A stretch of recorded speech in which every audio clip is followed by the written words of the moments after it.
Greetings and salutations, everyone. My name is Andrew Kirchhoff, and welcome to my YouTube channel. Today, we're talking about my Week 13 quarterback starter sits for the 2019 fantasy football season. On today's episode, we're going to be talking about news around the National Football League as it pertains to fantasy football, and then talking about the matchups at the quarterback position for Week 13, and then going over my top 16 quarterback rankings. Before we get into that, let me remind all of you, if you have not yet already, join this channel by clicking the subscribe button, click the bell notification button to stay up to date on my latest videos. Also, if you like today's video, do not forget to click the like button. I really do appreciate everybody who does that.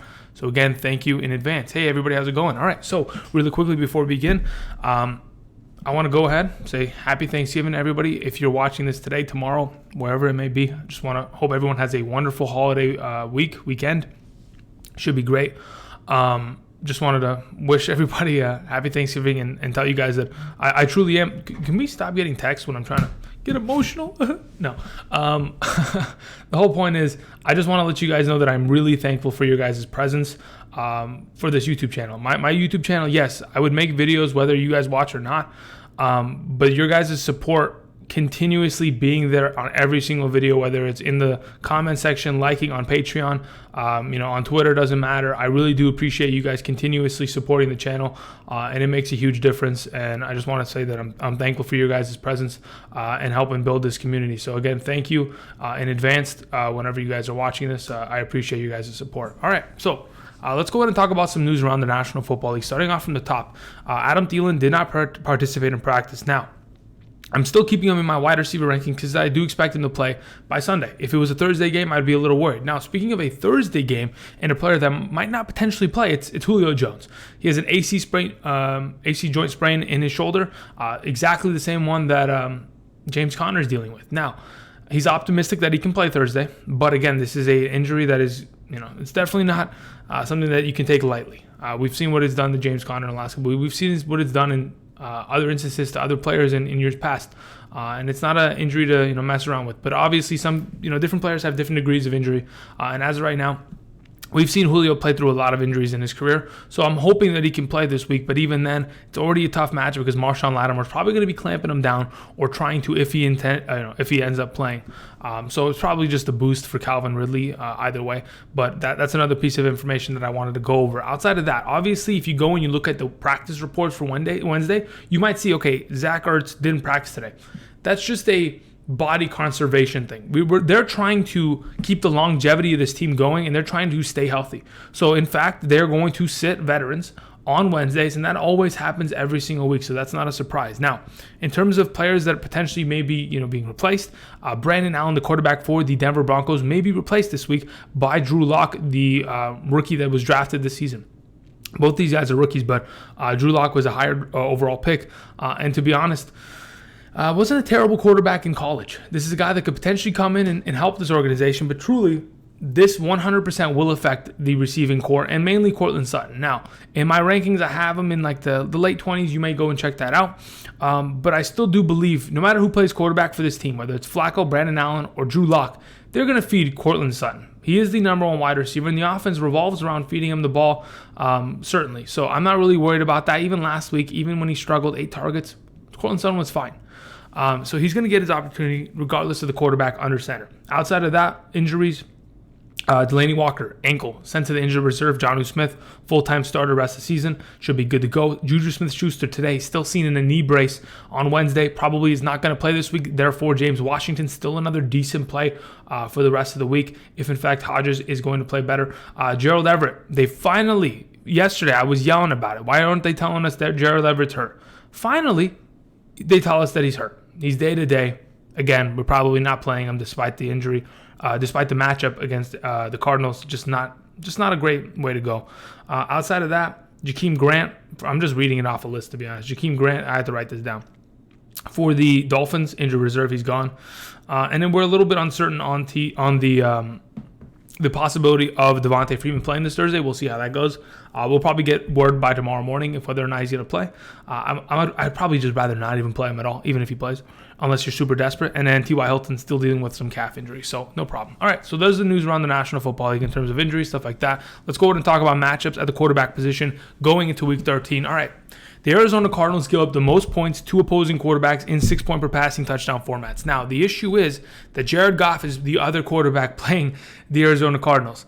And I don't want to play Jared Goff. Never again. I'm a Rams fan. You guys know that through and through. I am from Los Angeles. Perfectly fine. And you guys will know that I root for the Rams pretty hard. And I'm going to tell you not to play Jared Goff because the best football team in Los Angeles right now is probably the Lakers. I'm going to be honest. LeBron James is probably the best quarterback in the Los Angeles area, unless you can go find a high school quarterback that's better than them. Because honestly, Phillip Rivers has been terrible. Jared Goff has been terrible. And I don't want to touch Jared Goff whatsoever despite this matchup. I'd rather just stay away from it as much as I possibly can. And that's my word on it. Moving on. Tampa Bay Buccaneers, they give up the most points to opposing wide receivers. Therefore, they're probably going to give up a lot of points to opposing quarterbacks. Nick Foles, not a bad play this week. I think he has the potential to have that upside. But again, I'm anticipating some potential Leonard Fournette vulturing happening in the red zone. If that's not the case, we could see a pretty big week here from DJ Chark, D.D. Westbrook, Conley, that are going to help Nick Foles have himself a pretty good week in fantasy. Moving on, the Miami Dolphins. Carson Wentz should be good if, in fact, the pieces that surround Carson Wentz are healthy. There is a potential in which we can see Carson Wentz be a top 12 quarterback. Until we get confirmation on the health of an Alshon, of a Jordan Howard, of Nelson Aguilar, Lane Johnson, Brandon Graham, the guard, who had a panic attack during the game last week. Until we get an understanding of just where this team is in terms of health, then we'll have a better idea of who we're going to start this week against Miami. Otherwise, Ertz, certainly. Miles Sanders, certainly. Maybe even Dallas Goedert. But we have to be a little bit careful as of right now in terms of Wentz and playing him. All right, moving on. The Chargers. Obviously, Patrick Mahomes is going to be an animal this week. We have the Falcons versus Drew Brees. Drew Brees is going to feast tomorrow on Thursday night. Besides eating the turkey after the game, he's going to feast on Atlanta's defense. We'll have Cincinnati Bengals playing against the Sam Darnold Jets. Sam Darnold's been on fire in the last couple of weeks. He's going to probably continue to do so. And if, in fact, we see Andy Dalton at least push back and have a little bit of back and forth, we could see even more of a performance from Sam Darnold that is going to help everyone that surrounds him. So that's even better, in my opinion, because at least besides them putting up 30, if another team's putting up 30, this could be a 40-point shootout from both teams. So that'd be pretty awesome in my opinion. Moving on. Texans giving up a lot of points to opposing wide receivers. Quarterbacks. Drew, here's the thing about Tom Brady. He doesn't have too many weapons surrounding him. Sure, N'Keal Harry got his touchdown last week, blah, blah. Yeah. It's Edelman. That's it. It's only Edelman, nobody else. This offense blows. Yes, I'm getting straight to it, guys. I'm not holding back today. Moving on, the Detroit Lions. I'm not expecting anybody to score against the Detroit Lions. Let's be honest. It's Mitchell Trubisky. If Trubisky wants to use his legs like he did last year and have 500 rushing yards in the next couple of weeks, then certainly he can be a start. But outside of that, let's just be honest. Trubisky's not that good of a quarterback, and I don't expect him to do too much this week. If he does, congratulations, but I'm not risking it. The New York Giants giving up a lot of points to opposing quarterbacks. Hopefully Aaron Rodgers wants to show up this week. If he doesn't, I wouldn't be surprised. And then the last good quarterback matchup as of right now would be Devlin Hodges, and I'm not playing that guy either. This is kind of unfortunate, but that's just the case that we have to live in as of right now. In terms of the tougher matchups, Baker against Pittsburgh, he's done it in the past where he's performed against them. I'm not worried about that. Daniel Jones versus the Packers, I wouldn't play him this week. Daniel Jones has a better week 15 and 16 lineup against the Washington Redskins. And who's the other team that he plays? Does he play Miami in one of those weeks? I think there's got to be one more better matchup there. Maybe he plays Cincinnati. I honestly don't remember. But anyway, moving on. Then we have the Chargers. Drew Lock's not going to do well this week. I doubt it, especially in his first start. And then we have the Cowboys. Josh Allen's going to be up against it. Then we have the Bears, Broncos. All these better teams that are pretty good defensively as a whole against opposing quarterbacks. Now, the interesting thing is, what are we going to see from the Baltimore Ravens versus the 49ers? Because both these teams, defensively, as a collective unit, have been very efficient in the last 6 weeks. And to be honest, can anybody stop Lamar Jackson? Let's talk about that. Let's go over my top 16 rankings at the quarterback position, starting off with number 1. Again, rankings are always subject to change. Tomorrow morning, we'll be doing an 8:30 a.m. Pacific Standard Time stream here, either live stream, whatever. As of right now, here's the thought process. The first game starts at 9:30 a.m. Starting at 8:30 is not a big deal. I'll have some updated rankings. I don't think anything's going to drastically change, but it'll be here if you want to come hang out, ask questions, etc. Donate, whatever. Anyway, Patreon link down in the description for those of you looking to get your questions answered right now. So you can go down to the comment section, join Patreon, $5 a month, get your questions answered, etc. All right, number one, Patrick Mahomes plays against the Oakland Raiders. We haven't seen Patrick Mahomes have a huge game in a while.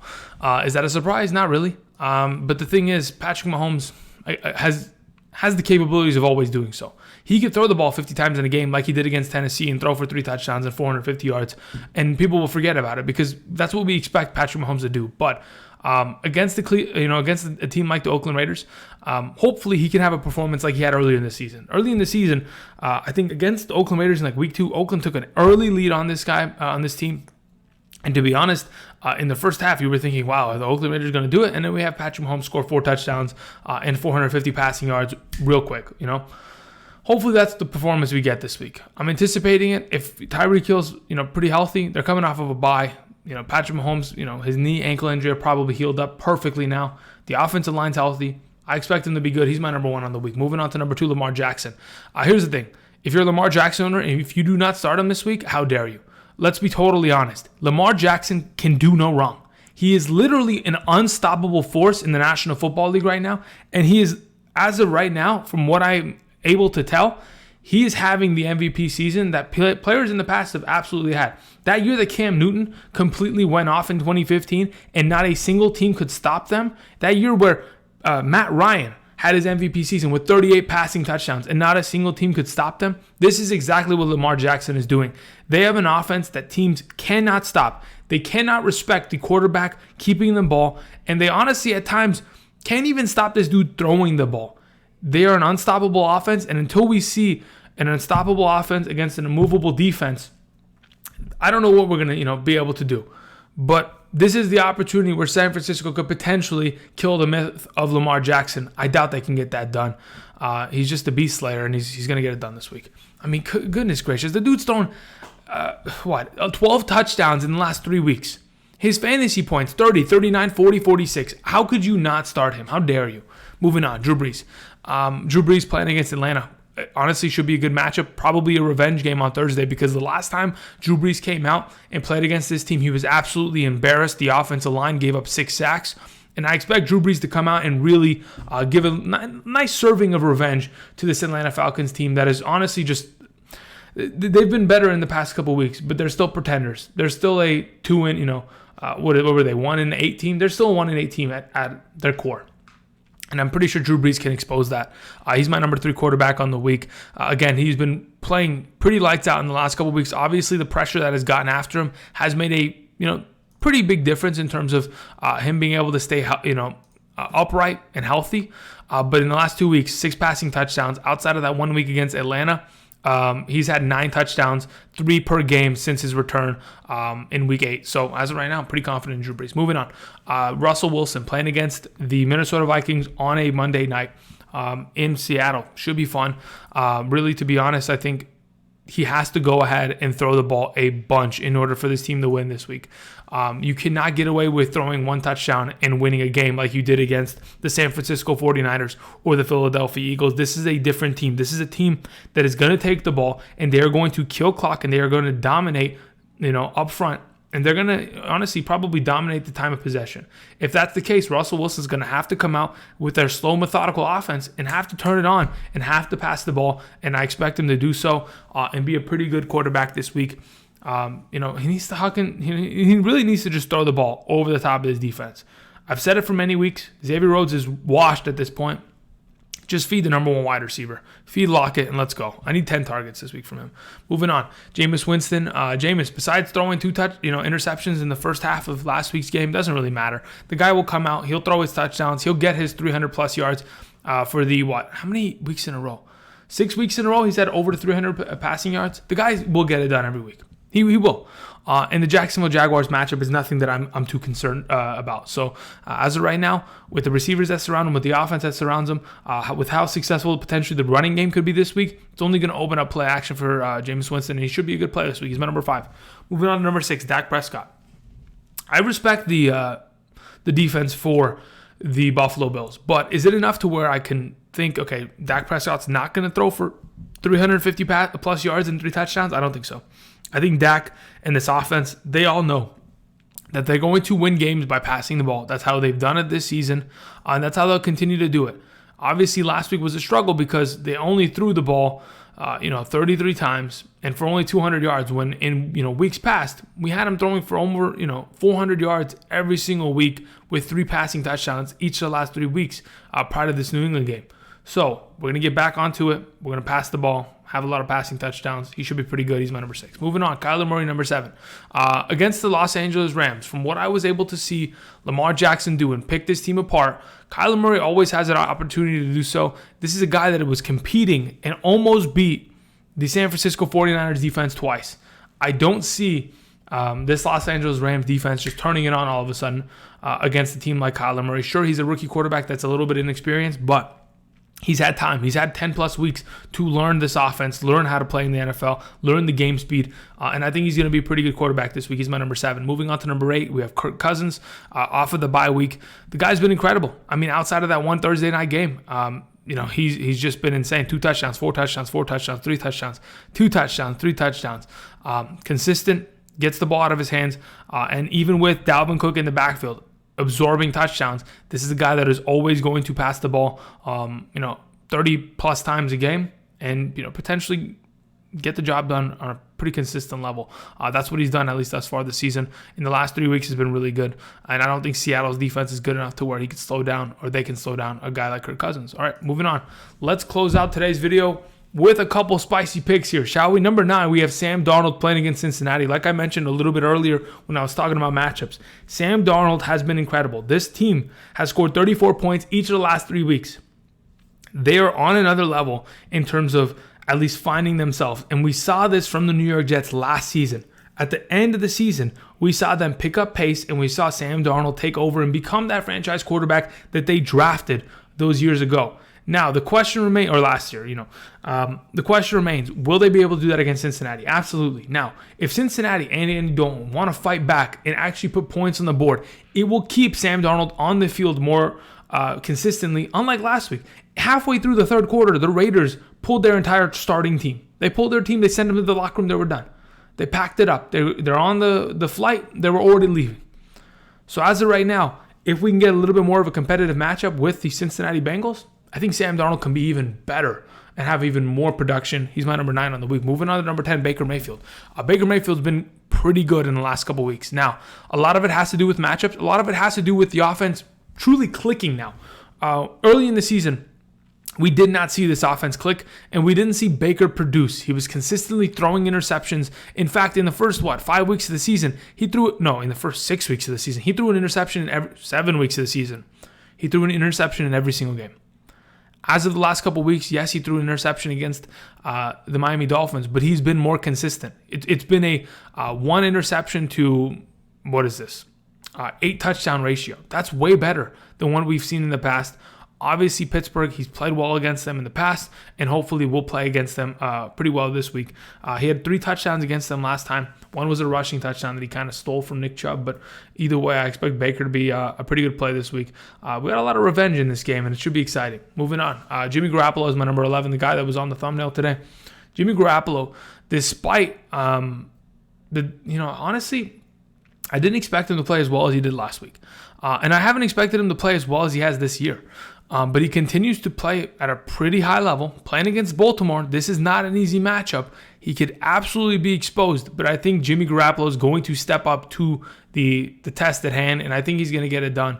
And I expect him to be a pretty good quarterback this week. Again, this is a guy that relies 100% on the presence of George Kittle and Deebo Samuel and a guy like Emmanuel Sanders. If they are there on the field, they have a healthy lineup, then he is going to elevate his play. He will play up with his teammates. So hopefully that's the case as I continue throughout the season. As long as they stay healthy, Jimmy Garoppolo is a good quarterback. Moving on.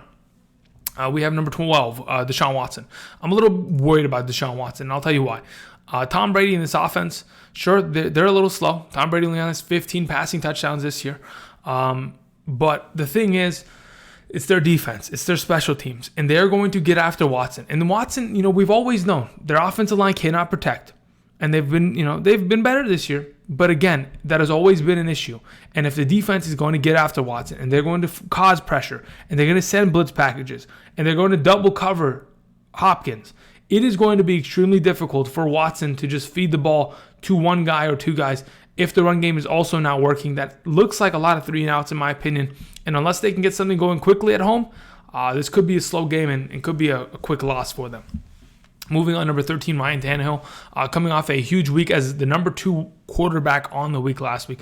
I mean, playing against Jacksonville, not an easy matchup at times, but I mean, he was chomping at the bit to get after this defense. After Derrick Henry was running all over them, it opened up play action, and that's how this offense is going to work.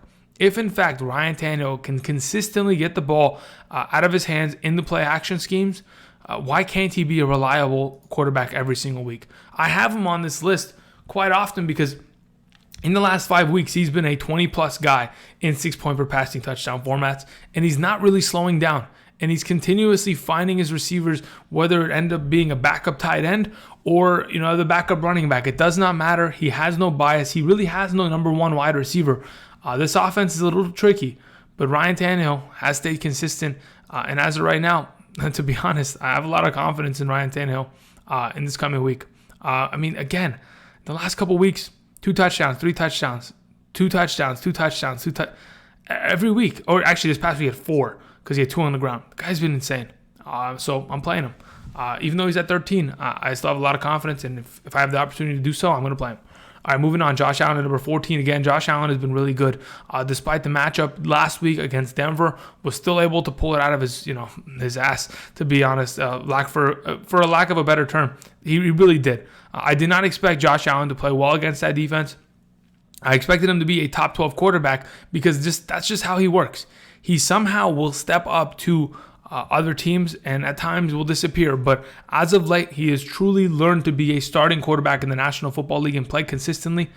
This week against Dallas, short week, I expect him to get it done, whether it's earlier in the game or garbage time. I expect Josh Allen to be a decent quarterback. We'll have 15 as Aaron Rodgers because outside of Devontae Adams, there really is nobody. So unless he's throwing the ball to Devontae Adams twice for a touchdown, I don't expect him to be a good quarterback this week. I'm a little concerned about what exactly this offense looks like because this offensive coordinator, he wants to run the ball. And once they get stopped in the running game, really just Aaron Rodgers can't get it done because there is nobody else. I don't know why they let Jordy Nelson retire. Should have just picked him up off waivers.